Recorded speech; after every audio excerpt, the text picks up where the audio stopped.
ওম শান্তি। আজি 28/7/2025 বৰ্ষৰ প্ৰাতঃ মুৰলী। ওম শান্তি। বাপ দাদা মধুবন। আজি বাবাই কৈছে, মৰমৰ সন্তানসকল, সকলোকে এইটোৱে আনন্দৰ বাৰ্তা দিয়া যে এতিয়া পুনৰাই বিশ্বত শান্তি স্থাপনা হৈ আছে। পিতা এক আদি সনাতন দেৱী দেৱতাৰ ধৰ্ম প্ৰতিষ্ঠা কৰিবলৈ আহিছে। প্ৰশ্ন: তোমালোক সন্তানসকলক বাৰে বাৰে স্মৃতিত থকাৰ ইংগিত কিয় দিয়া হয়?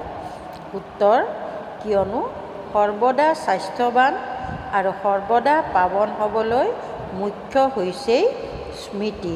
সেইবাবে যেতিয়াই সময় পোৱা স্মৃতিত থাকা। পুৱাতে স্নান আদি কৰি আকৌ একান্তত চক্ৰ লগোৱা বা বহি যোৱা। ইয়াতো উপাৰ্জনেই উপাৰ্জন। স্মৃতিৰ দ্বাৰাহে বিশ্বৰ মালিক হৈ যাবাগৈ। ওম শান্তি। মৰমৰ সন্তানসকলে জানে যে এই সময়ত সকলোৱে বিশ্বত শান্তি বিচাৰে। এইটো আৱাজ শুনি থাকে যে বিশ্বত শান্তি কেনেকৈ হ'ব, কিন্তু বিশ্বত শান্তি কেতিয়া আছিল যাৰ বাবে এতিয়া আকৌ বিচাৰে? এইটো কোনেও নাজানে। তোমালোক সন্তানসকলেহে জানা যে যেতিয়া এই লক্ষ্মী নাৰায়ণৰ ৰাজত্ব আছিল তেতিয়া বিশ্বত শান্তি আছিল। এতিয়াও লক্ষ্মীনাৰায়ণৰ মন্দিৰ নিৰ্মাণ কৰি থাকে। তোমালোকে যিকোনো লোককে এইটো ক'ব পাৰা যে বিশ্বত শান্তি 5000 বছৰ পূৰ্বে আছিল, এতিয়া পুনৰ প্ৰতিষ্ঠা হৈ আছে। কোনে প্ৰতিষ্ঠা কৰে এইটো মনুষ্যই নাজানে। তোমালোক সন্তানসকলক পিতাই বুজাইছে। তোমালোকে যিকোনো লোককে বুজাব পাৰা, তোমালোকে লিখিব পাৰা, কিন্তু এতিয়ালৈকে কাৰো সাহস হোৱা নাই যে কাৰোবালৈ লিখিব। বাতৰি কাকতৰ খবৰটো শুনে, সকলোৱে কয় বিশ্বত শান্তি হওক। যুদ্ধ আদি হ'লে তেতিয়া মনুষ্যই বিশ্বত শান্তিৰ বাবে যজ্ঞ ৰচিব। কি যজ্ঞ? ৰুদ্ৰ যজ্ঞ ৰচিব। এতিয়া সন্তানসকলে জানে যে এতিয়া পিতাই, যাক ৰুদ্ৰ শিৱ বুলিও কোৱা হয়, তেওঁ জ্ঞান যজ্ঞ ৰচিছে। বিশ্বত শান্তি এতিয়া প্ৰতিষ্ঠা হৈ আছে। সত্যযুগ নতুন সৃষ্টিত য'ত শান্তি আছিল নিশ্চয় ৰাজত্ব কৰোঁতাও থাকিব। নিৰাকাৰী সৃষ্টিৰ ক্ষেত্ৰতো নকয় যে বিশ্বত শান্তি হওক, তাততো হয়েই শান্তি। বিশ্ব হৈছে মনুষ্যৰ। নিৰাকাৰী সৃষ্টিক বিশ্ব বুলি কোৱা নহয়। সেইখন হৈছে শান্তিধাম।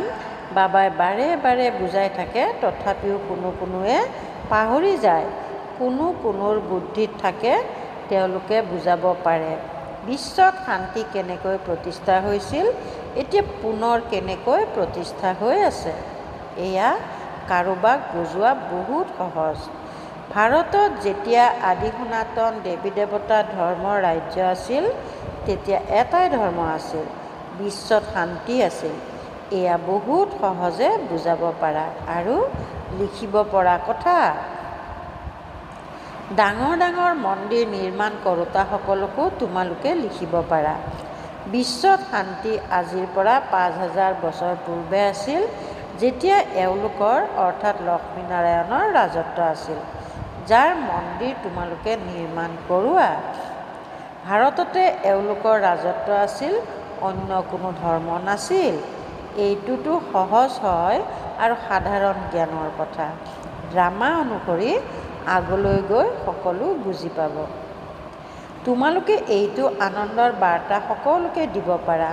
সুন্দৰ কাৰ্ডত ছপাও কৰিব পাৰা। বিশ্বত শান্তি আজিৰ পৰা 5000 বছৰ পূৰ্বে আছিল, যেতিয়া নতুন সৃষ্টি নতুন ভাৰত আছিল, লক্ষ্মী নাৰায়ণৰ ৰাজত্ব আছিল। এতিয়া পুনৰ বিশ্বত শান্তি প্ৰতিষ্ঠা হৈ আছে। এই কথাবোৰ স্মৰণ কৰিলেই তোমালোক সন্তানসকল বহুত আনন্দিত হ'ব লাগে। তোমালোকে জানা যে পিতাক স্মৰণ কৰিলেহে আমি বিশ্বৰ মালিক হ'মগৈ। সকলো নিৰ্ভৰ কৰে তোমালোক সন্তানসকলৰ পুৰুষাৰ্থৰ ওপৰত। বাবাই বুজাইছে, যিখিনি সময় পোৱা বাবাৰ স্মৃতিত থাকা। ৰাতিপুৱা স্নান কৰি আকৌ একান্তত চক্ৰ লগোৱা বা বহি যোৱা। ইয়াতো উপাৰ্জন কৰিব লাগে। সৰ্বদা স্বাস্থ্যৱান আৰু সৰ্বদা পাৱন হ'বৰ বাবেই স্মৃতি। ইয়াত যদিও সন্ন্যাসীসকল পবিত্ৰ, তথাপিও বেমাৰ নিশ্চয় হয়। এইখন হয়েই ৰোগী সৃষ্টি, সেইখন হ'ল নিৰোগী সৃষ্টি। এয়াও তোমালোকে জানা। জগতত কোনোবাই কি জানে যে স্বৰ্গত সকলো নিৰোগী হয়? স্বৰ্গ বুলি কাক কোৱা হয়? কোনেও নাজানে। তোমালোকে এতিয়া জানা। বাবাই কয়, যাকেই লগ পোৱা তোমালোকে বুজাব পাৰা। ধৰি লোৱা কোনোবাই নিজকে ৰজা-ৰাণী বুলি কয়। এতিয়া ৰজা-ৰাণীতো কোনো নাই। কোৱা, আপোনালোকতো এতিয়া ৰজা-ৰাণী নহয়। এইটো বুদ্ধিৰ পৰাও আঁতৰাব লাগে। মহাৰজা মহাৰাণী শ্ৰী লক্ষ্মীনাৰায়ণৰ ৰাজধানীটো এতিয়া স্থাপনা হৈ আছে। গতিকে নিশ্চয় ইয়াত কোনো ৰজা-ৰাণী থকা উচিত নহয়। আমি ৰজা-ৰাণী হওঁ এইটোও পাহৰি যাওক। সাধাৰণ মনুষ্যৰ নিচিনাকৈ চলক। এওঁলোকৰ ওচৰতো ধন সোণ আদি থাকে নহয়। এতিয়া আইন গৃহীত হৈ আছে, এই সকলোবোৰ লৈ ল'ব। তেতিয়া সাধাৰণ মনুষ্যৰ নিচিনা হৈ যাব। এইবোৰ যুক্তিও ৰচি আছে, গায়নো আছে নহয়। কাৰোবাৰ ধূলিত পোত যাব, কাৰোবাৰ ৰজাই খাব।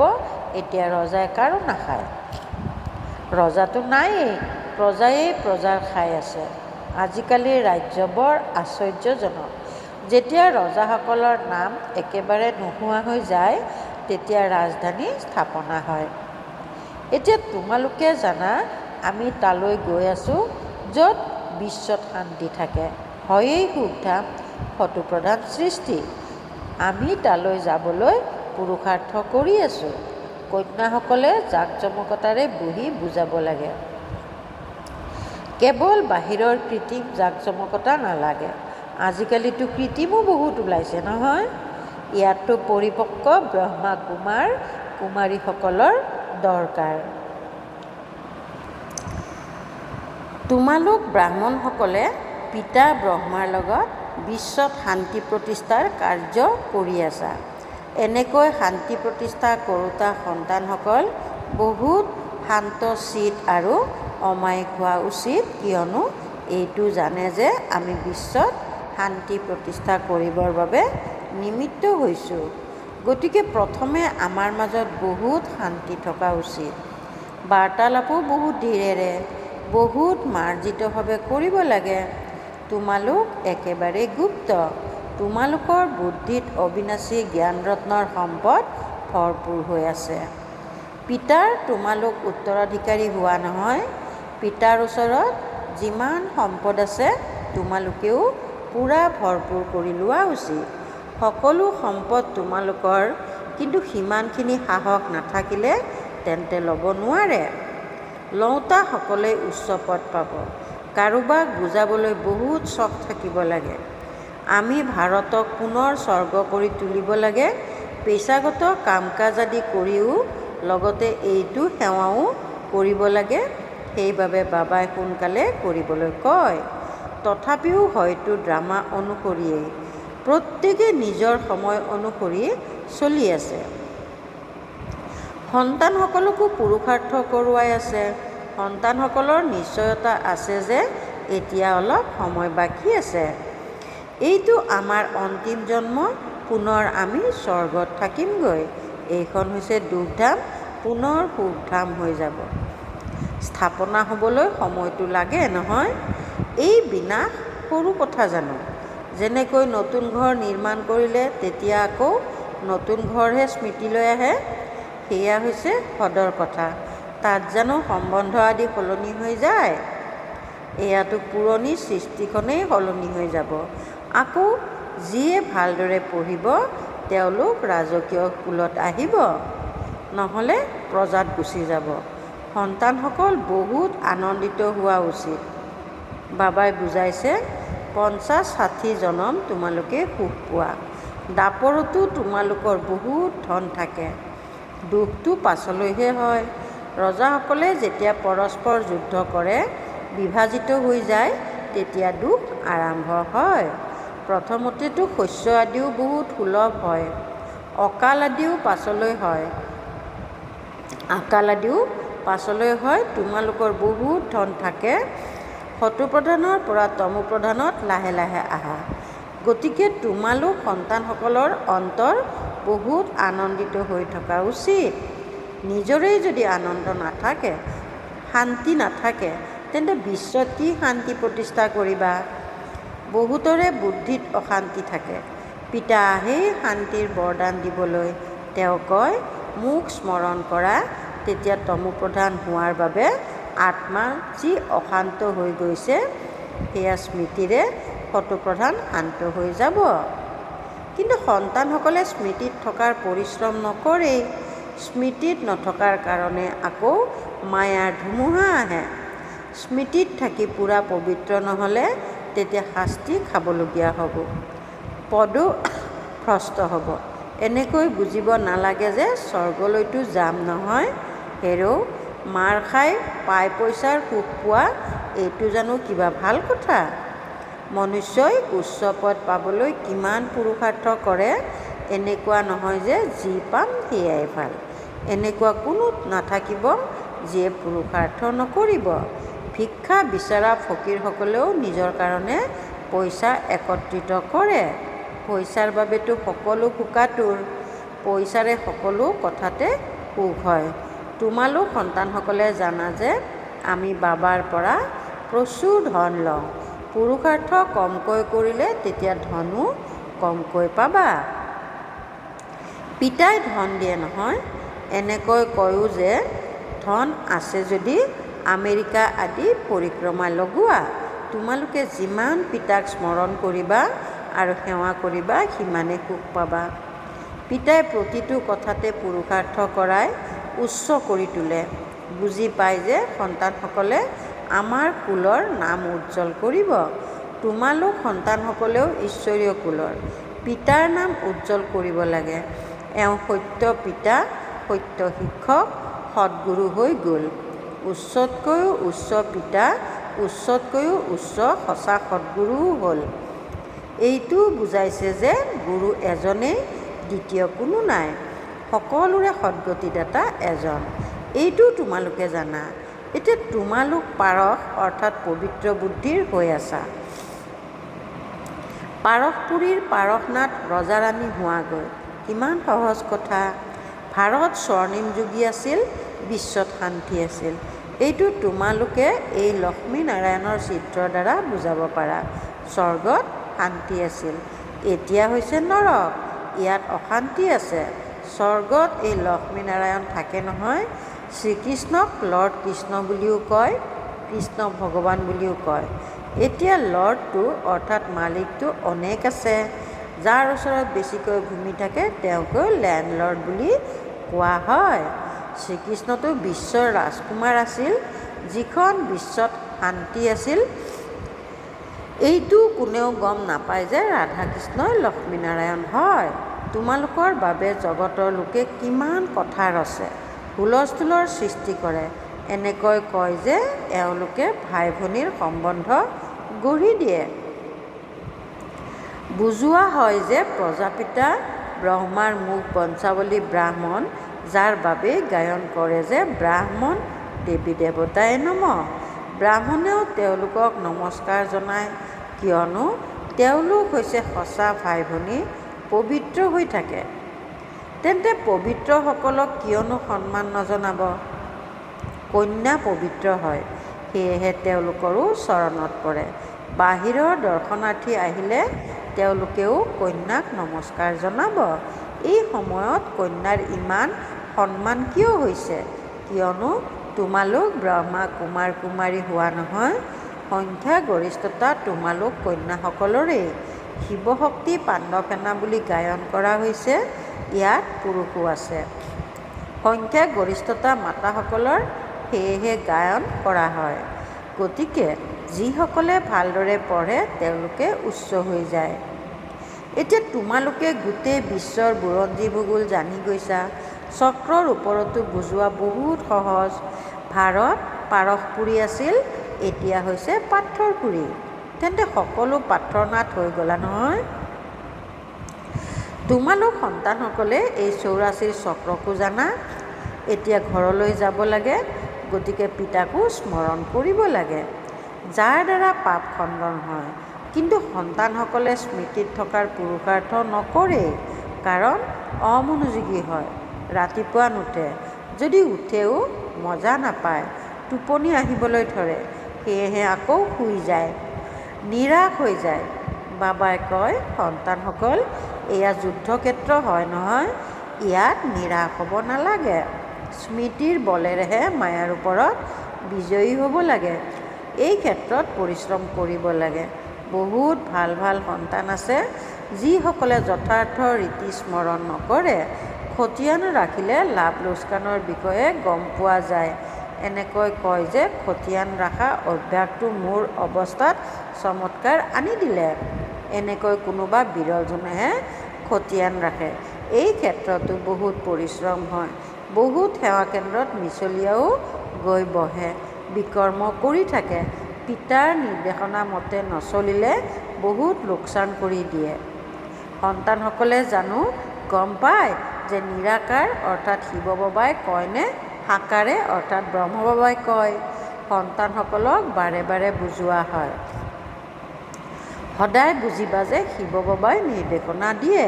তেতিয়া তোমালোকৰ বুদ্ধি তাত অৰ্থাৎ শিৱ বাবাৰ সৈতে যুক্ত হৈ থাকিব।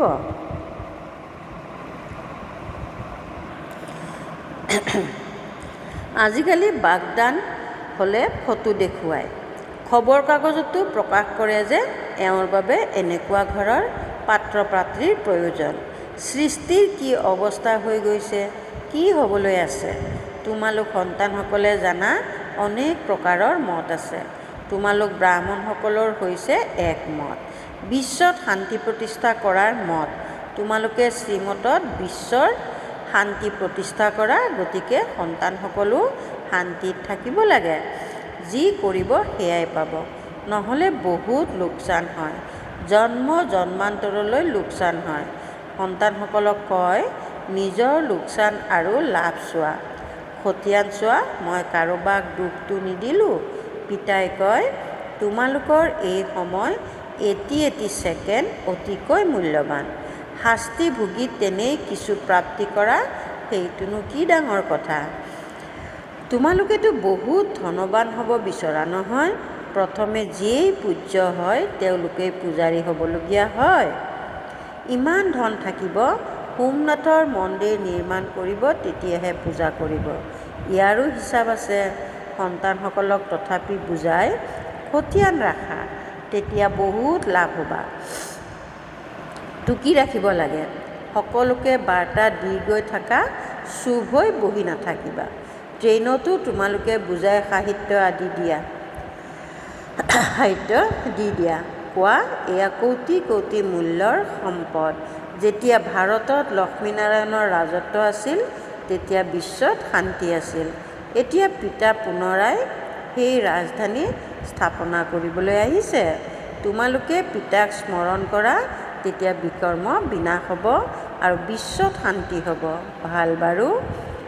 অতি মৰমৰ কল্পৰ পাছত পুনৰাই মিলিত হোৱা সন্তানসকলৰ প্ৰতি মাতা পিতা বাপ দাদাৰ স্নেহপূৰ্ণ স্মৰণ আৰু সুপ্ৰভাত। আত্মিক পিতাৰ আত্মিক সন্তানসকলৰ প্ৰতি নমস্কাৰ।